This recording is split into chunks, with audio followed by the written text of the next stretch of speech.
We're on a turning point. But please understand, ladies and gentlemen, inflation makes the rich extremely rich. The middle class will pay higher taxes, and the poor will get poor because they're the ones who can't afford that $25 Wagyu steak that my friends are selling.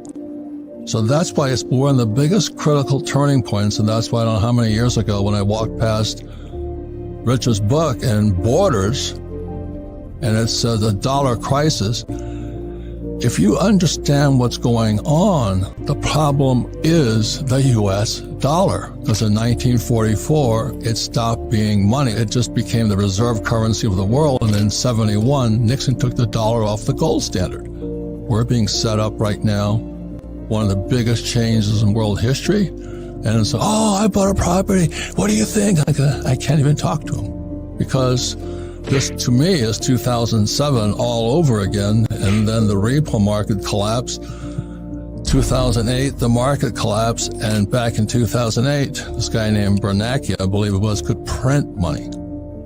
And this is where we are today. You've got to wake up, ladies and gentlemen, because otherwise you're just this stupid little hog just driving to slaughter.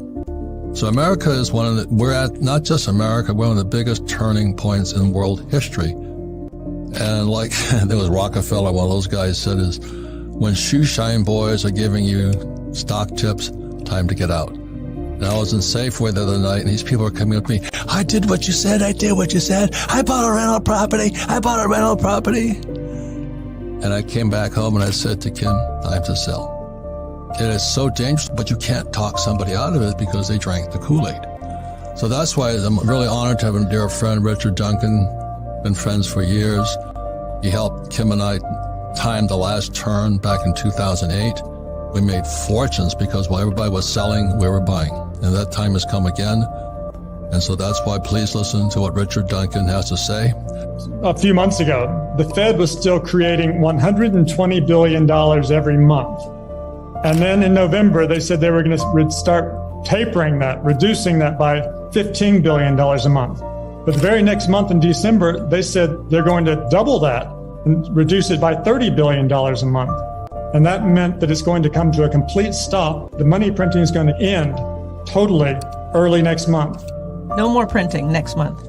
No more printing. And then the real blow came because in early January, they started letting it be known that they were planning to do the opposite. Instead of printing a lot of money through quantitative easing, they're going to start destroying a lot of money through quantitative tightening. Now, when they print money, that pushes asset prices up. When they destroy money, that tends to make asset prices fall. And when the stock market heard that, they freaked out. How do they destroy money? Well, they destroy money because when they print money, they buy bonds with that money. And normally, when the bonds mature, they just roll them over and buy a similar kind of bond. But they destroy money by essentially selling those bonds. And when the Fed, what happens is the bonds mature and the Fed doesn't roll them over.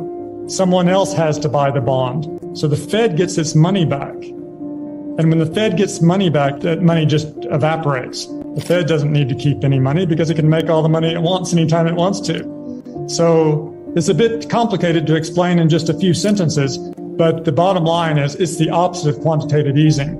Quantitative tightening destroys money, and that tends to make stock prices fall. And we're about to get a heavy dose of quantitative tightening coming into effect within the next couple of months. And it's going to make it harder and harder for mom and pop to go buy that house they're going to flip. And isn't that going to drive inflation through the roof? Well, they think the opposite. When they, instead of printing money, that's the thing that normally causes inflation. It stimulates the economy. It creates growth. But when they destroy the money, that tends to make asset prices fall, like stocks and property. So people are less rich, so they spend less money. And if they spend less money, then prices tend to fall. So that's why they're doing this. They're worried now that the inflation rate has moved up to 7%, and they're taking steps to bring it back down. But what they may find is this could cause a significant stock market crash. And already last month, the S&P fell almost 10%, and NASDAQ fell 15% between the 4th and the 27th last month. And some of the high-flying stocks got hit a whole lot harder than that. Look at Meta or Facebook, whatever those guys I call now, they tanked. It lost 26% in a day, destroying $230 billion of American wealth. There goes your 401k, sweethearts. And that's why I spoke out against 401ks forever. You know, and all you guys who are you're planning on renting your property, people won't be able to afford the rents. That's what it means. Well, so total credit is equal to total debt, because one person's loan is another person's debt, right? So the two have to equal each other. So one way of thinking about this, the easiest way to think about it, is all the debt in the country. Government debt, household sector debt, corporate debt, financial sector debt, all the debt. It first went through $1 trillion in 1964 when I was 4 years old. Now it's $90 trillion, from 1 trillion to 90 trillion during my lifetime. And this credit explosion, which would not have been possible if we had remained on a gold system where dollars were backed by gold.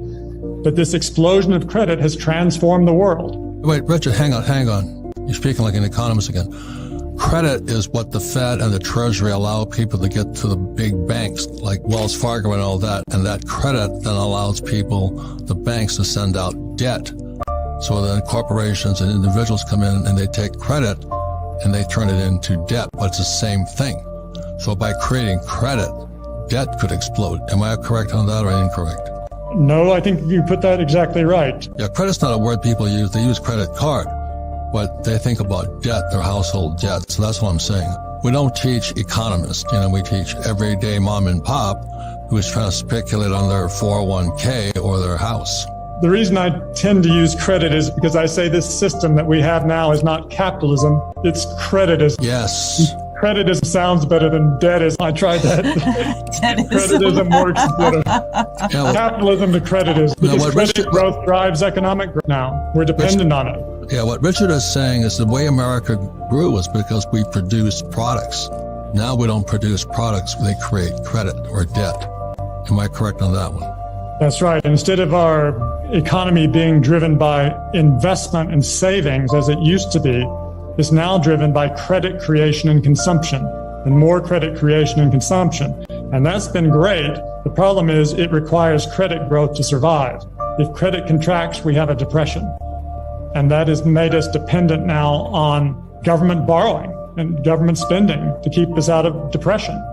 So if you're going to buy, I don't know how many people, I took your advice. I bought a house. I'm going to make some money. I said, at the top of the frickin' market? And what about all these guys in this 401ks? 401ks came into existence in 1974. It was called ERISA. And I've been speaking out against 401ks because I will get censored with this one. But 401ks are like a condom.